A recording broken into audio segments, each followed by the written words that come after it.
আমার তরফ থেকে আর বাংলাদেশ ক্রিকেট টিমের তরফ থেকে অনেক কংগ্রাচুলেশনস। সাকিবের পারফরমেন্স দেখে আমি মুগ্ধ। সত্যি সে ভালো ক্রিকেট খেলে।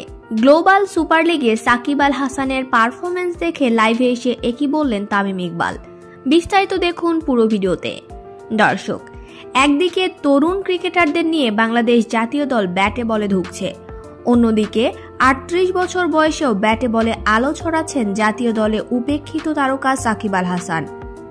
শুধু আলো ছড়ানো নয়, রীতিমতো বিধ্বংসী পারফরমেন্সে দলকে জিতিয়েছেন সাকিব।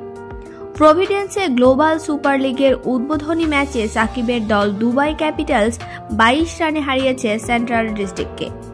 সাকিব ব্যাট হাতে 37 বলে 7-4 আর 1 ছক্কায় হার না মানা 58 রান করার পর বল হাতে মাত্র 13 রান দিয়ে শিকার করেন 4 উইকেট।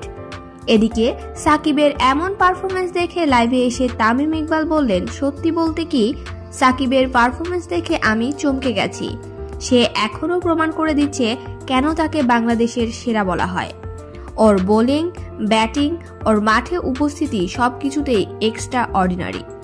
আমি ব্যক্তিগতভাবে খুবই গর্বিত, আর সাকিবকে এমন পারফর্ম করতে দেখে খুবই ভালো লাগছে।